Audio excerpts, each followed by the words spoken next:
Hello and welcome to Sansad TV. I'm Rini Choudhury. Today we will be talking about poverty and inequality in an interconnected world with Dr. Surjit Bhalla. Dr. Bhalla is a prominent Indian economist, author and columnist with extensive experience in both the national and international economic policy arenas. He is a former member of the Prime Minister's Economic Advisory Council. He has served as the Executive Director for India at the International Monetary Fund and as Economic Advisor to the 15th Finance Commission. Dr. Bhalla, to set the ball rolling, India has travelled an extensive arc from being one of the fragile 5 economies to being the 5th largest global economy today, and is likely to position itself as the 3rd largest economy by the turn of the decade. But in spite of being one of the fastest growing economies, it is seen to be one of the most unequal countries. In fact, according to an Oxfam report, the top 10% of the Indian population holds 77% of the national wealth. So how do we see this inequality? Well, I would ask Oxfam, why aren't they saying that the top 1% hold 99% of the wealth? Their data is very, very opaque. And I would say it's manufactured, it's constructed. It is not really reflecting any reality. And amongst most economists, it is not, people don't even know about the Oxfam data. Right. So that's how I would look at it. If one is interested in what is happening to inequality in India, we don't have an official income survey. So we can't say much about income distribution, and whatever we can say has to be constructed. So let's look at what is the consumption inequality in India, for which we've been gathering data since 1951. Right. And according to the latest data, which was just released a week ago, consumption inequality in India is about the lowest it's ever been. And indeed, there's a marked improvement in inequality, i.e., we're becoming more equal than we were in 2011-12. Right. So I'm looking forward to what Oxfam has to say about this. I'm not waiting with bated breath to ask them to opine, but I would go firmly on the record that their analysis and their statements are not really supported by any evidence. Right. So, also you have written extensively about the idea of a welfare state, and quoting you, we need a new vision for a welfare state. We need to reduce poverty by enhancing individual productivity. In view of changing times, Dr. Bhalla, what according to you should be the primary responsibility of a welfare state? Well, to facilitate, there are two, actually that's a very involved question, it's a very good question. And it was written at a time when we were very much a welfare state. And I think over time we have reduced being a welfare state. Right. We still have further to go in the reductions, but I would point to the following, that the state anywhere in the world, whether it's a developed economy or developing economy, etc., needs to facilitate productivity. Right. Needs to facilitate investment opportunities and let the people do the rest. Now, what has happened around the world and in India is that basically, and that's why there's the term called basic income has come into much discussion, that there is a certain proportion of people who are below the basic income line, right, and what in India is called a poverty line. That's where I think the state has a large role to play, which is that to guarantee everybody a certain minimum level of living. Now, we have a poverty line which is supposed to do that, and that's the Tendulkar poverty line. Right. And over the last 15 years, what happens? We've grown, and we've grown well. and the government has been involved in redistribution to the poor. And I think the time has now come that we have to raise the poverty line, the threshold level, which is a basic, basic incomes or basic standards of living change. They are no longer absolute. Right. And the whole point of the Tendulkar poverty line and the World Bank poverty line is that it's an absolute one. Well, congratulations, we have risen above. Everybody's risen above that line. And I've been arguing for quite some time, actually over a decade, that we have to raise the poverty line. And then the state can look at who's below the poverty line, like they're doing now, and provide benefits accordingly. So, for example, right now we provide benefits to the Food Security Act, provides benefits to 75% of the rural population and 50% of the urban population. So what I've been arguing is that we need to redefine who are the poor, right, and perhaps give them more money rather than the bottom 75% of rural India and bottom 50% of urban India. Everybody is better off. So we have to think in a modern way, consistent with our development, as to what the welfare policy should be. Right. And in addition to, as I said, enhancing productivity, enhancing opportunities, and let the private individuals do the rest. It won't be perfect, and there will be people who will be left behind, and that's where the state comes in order to support them. Right. You have also written about how education is the new wealth, perhaps becoming more important than financial wealth. Yeah. And it is actually, education actually is helping bridge gaps even between countries, especially considering how interconnected the world is today. So can you take us briefly through this aspect? Yeah, this is, for me, the most important development for people around the world is the growth in education. And back in 1960, when Gary Becker, who I think is the most brilliant economist of the 20th century, came up with this idea. Prior to 1958, the world believed that people went into education, mostly the upper class, if not exclusively the upper class, as a consumption benefit. They like to discuss literature, they like to discuss all these other art history and so on and so forth. I think they're very good subjects. But what he pointed out is that education was an investment and it yielded income. Absolutely. And therefore, the more educated you got, the more able you were, then more income you would get. Prior to that, the economists didn't think about it in those terms. And that was 1958. We are now 60, 70 years later, and whatever he said, and then there's been everybody's participated into this education revolution, and we have participated rather well in this. The average years of the years of education for a typical person in India was something like close to 2 years of schooling. And obviously, it's not that everybody had 2 years of schooling, it's that a few people had 12 years of schooling or 16 years of schooling, and the rest had 0 or 1. Right. That is what has radically changed. Another favorite statistic of mine along this is that women have had lower education, because of biases in all societies, and our society has had a bigger bias against women for various reasons that we won't go into now.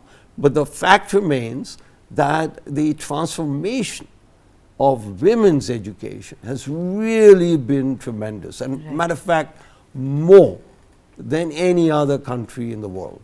Now, we came from a lower base, I agree. Right. We were discriminating against girl child, the famous Beti Bachao, Beti Padhao. So I think for them and for society, that this has been one of the profoundest developments. And, and I think we are beginning to see its success in terms of our fact that we are growing. As you said, we moved from the fragile 5 to the top 5 and soon to be top 3. But I think it's an inherent nature of development, of progress, is education. Right. Dr. Bhalla, you mentioned, the quantum by which women's education has grown. But gender divide in terms of pay gap, labor force participation, access to health opportunities, these still remain prevalent in India and in fact even across the globe. So how would you say these facets impact the economy of a nation? Yeah. Okay. You had mentioned pay gap. You had mentioned labor force participation rates of women relative to men. Yes. And you had mentioned the pay gap, which is almost like a Oxfam statistic, if I may. Let's look at what does the data show. Okay, we've been doing labor force surveys, etc. So we know that. And this fact I'm going to cite you is very much the case in many developing countries, that the pay gap has really narrowed. And indeed a study we are just finishing, that if you look at the 15 to 34 years of age, if a woman is working and a man is working, that the pay gap between them is less than 10%. Now, that's not enough of a pay gap to worry about. And indeed, you find that in some instances, the women are getting paid more. I'd like to give an example of pilots. Now, 15% of Indian pilots are women. Right. The world average is about 3%. Yes. Okay. Then, so point is, we've come a long way. And women in India have come a long way. Now, let me look at the other issue you raised about female labor force participation rate. Now, the latest survey shows that if you take the usual status, which is if you work for more than 1 month broadly, you're considered in usual status, technical term, but let's take that as a definition of being in the labor force. What you find is that it's about 40% now. And if you look at Sri Lanka, you look at other neighboring countries, it's not that much different than 40%. Now, various things coming. I think we are rapidly increasing the labor force participation, and it is a hot topic. What it is confounded by, unfortunately, is that there are surveys, private sector surveys, which show that, and that leads to almost like Oxfam, leads to the following statistic, that listen, the labor force participation rate in India is 9.5%, which is lower than what it is in Yemen, lower than what it is in Iraq, but even more interestingly, lower than any country has ever observed at any period of time. Now, this is the CMIE survey. So, we are in an age of making believe, whether it is Oxfam or other institutions. So look at the hard data. It turns out we have a lot more further to go. I think what I've written and I'm writing, that basically in the next 10 years, labor force participation rate of women in India will be upwards of 50-55%. Right. Now, that's, and back a lot, it's an involved question, has to do with definitions, what you consider work, what you don't consider work. What might be of interest to viewers is that before the definition changed, that the labor force participation rate of India was 40%. So then they changed the definition, but I don't want, so I think in terms of jobs, in terms of unemployment, in terms of labor force participation, you are seeing significant progress. And and then we have to start looking at fertility, because the reason women an important reason women are not in the labor force is when they have children. And we all live in a very male-dominated society. It's changing, I grant you, and maybe not changing rapidly enough, but basically the woman is considered to stay at home, take care of the kids. That means that their labor force participation goes down. Right. And I think our society and other societies are trying to enhance that there are benefits, childcare benefits given to both. It's in the government Yes. in India, not in the private sector. But these changes are social changes and very necessary. And I think the development is really quite rapid, or the improvement. We are not there yet, but we are we'll get getting there soon. Right. We are also living in a world where the emergence of new technology at a breakneck pace, in fact, has become the new norm. So artificial intelligence, quantum computing, blockchain, these are all the new buzzwords. But we are already talking about digital divides. In fact, this came up in conversation also during COVID. And so in this context, is the emergence of such disruptive technology likely to open up a new dimension of inequality, or can it actually help to bridge the gap? I think the latter. Right. Okay. And what you're finding out, this little toy that everybody has, now allows kids, children from not so privileged backgrounds to have as much access to information.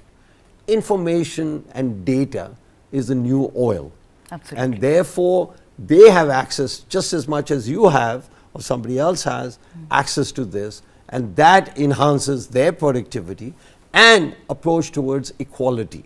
The rich don't have the advantage that they were able to access, have encyclopedias in the old days, and the poor kids didn't have. Now everybody has access to the same information at the same price, which is zero. So I think this is around the world, not just in India. And this is a mega development which I don't think has been given enough attention in the discussion about inequality and equality. I think the world, I had done a study sometime back, 2002, that income inequality in the world is today lower. The world as a whole is more equal than it was in 1850. Right. So this is a worldwide phenomenon. And one example or one data statistic that so people think, oh my God, how does you get that, etc. And Oxfam might be also wondering as to how this happened. Look, the last 30 years, China and India were the two poorest economies in the world around 1980.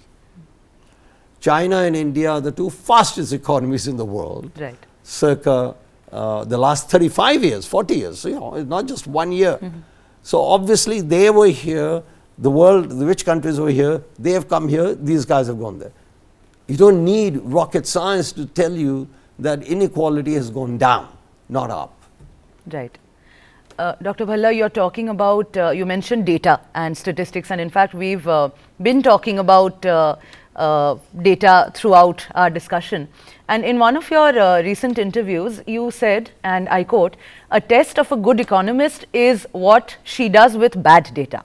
So in this context, while we are talking about data, India with its population of 1.4 billion can actually serve as a source for an incredible amount of very diverse data, very nuanced data. So how would you say we can best leverage such, microeconomic parameters or such data to gain an overall picture that can better plan our, help us in planning our policies or guiding us in the journey going ahead? What is a very good point and question, but what is hindering us as well as other countries is that they have been accustomed, grew up when, if you will, the artificial intelligence tools or the computer tools were not as well developed. And they are still operating with that in mind. So let me give you an example that you have consumption inequality that we discussed. Now, one way to do that is to go through a survey, and you always have to have a survey.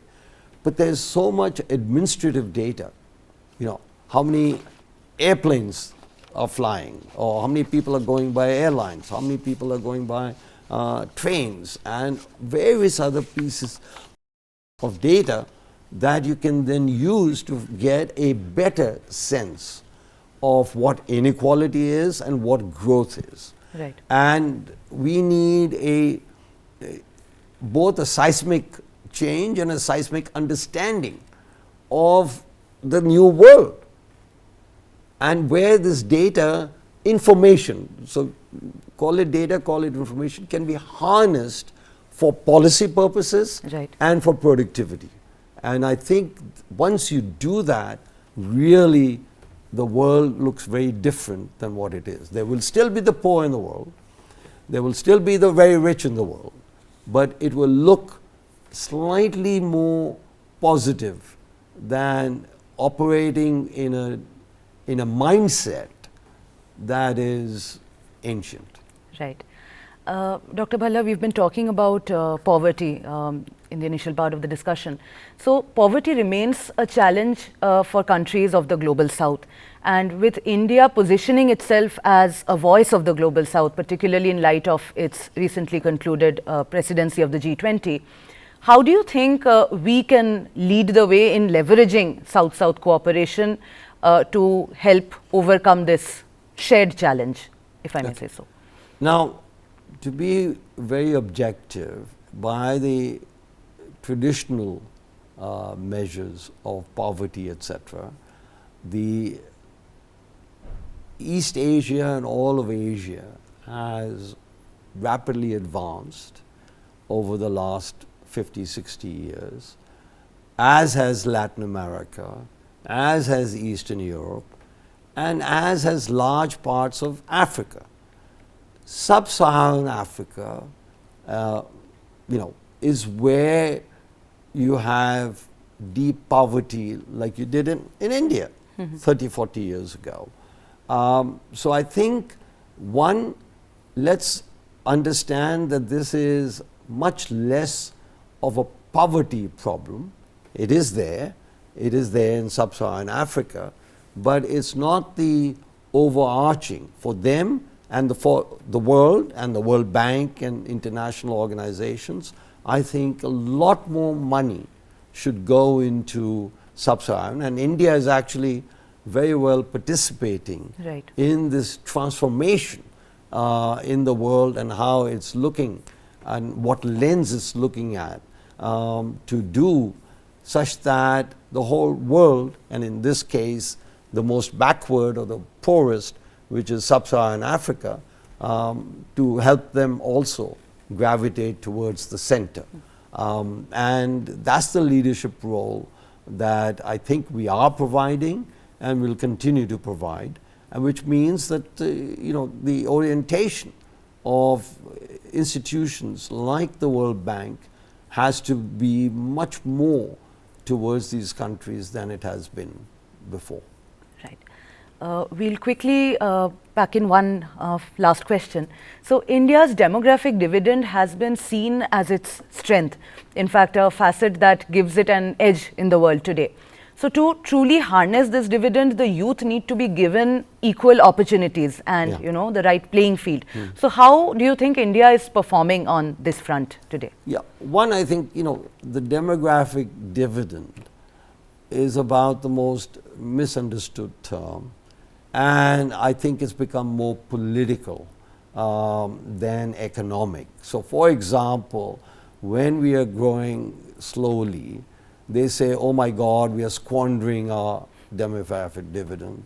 And when we are growing strongly, say, look, the demographic dividend is helping. The demographic dividend is nothing more than a change in the age structure of the population.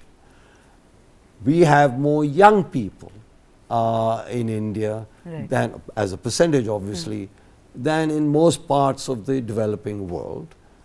Why? They have progressed. They are richer.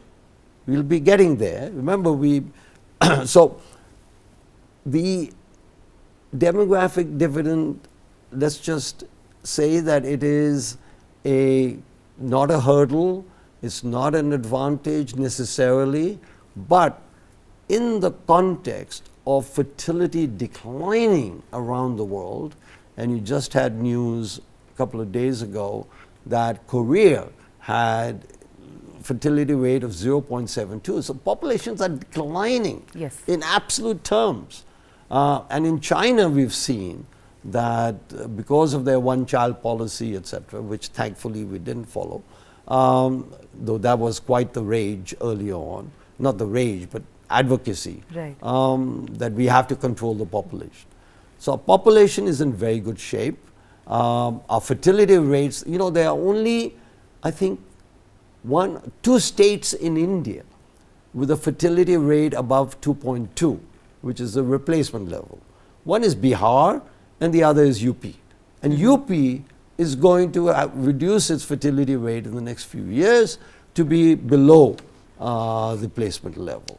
So I think the population, the demographic dividend, if you want to look at it, is that we have the age structure is very benevolent to us relative to other countries, and the other countries have followed mistaken policies, and then there's the choice. So Korea, etc., is a developed economy. There, the women are choosing and the men are choosing not to have babies. So I think let nature take its course, let individuals decide what they want, how many kids they want. This was another thing that Becker, to go back, this is a good point, in 1958, he said that there was a trade-off between quality of children and quantity of children. And he forecast that your fertility rates, etc., will decline as women get more educated and as women and men invest in their children's education. So, we've come a full circle in the last 60, 70 years, but it's a very good circle, and I think it's to the benefits of the people. So whether what we do, and we come back to the other question that you had, what should the state do? And the state should take care of the bottom X%, whatever it decides, so that they can elevate them, and the rest facilitate individual entrepreneurship, individual efforts, and individual merit. Right. Dr. Bhalla, thank you for a very enriching and insightful discussion. I think we are going back with a far clearer and more nuanced understanding of a lot of terms and concepts that we use in conversation fairly often. And I'm sure that the viewers and all of us today have a far better perspective of the Indian economy and where we stand in the world today. Thank you. Thank you, viewers, for watching Sansad TV.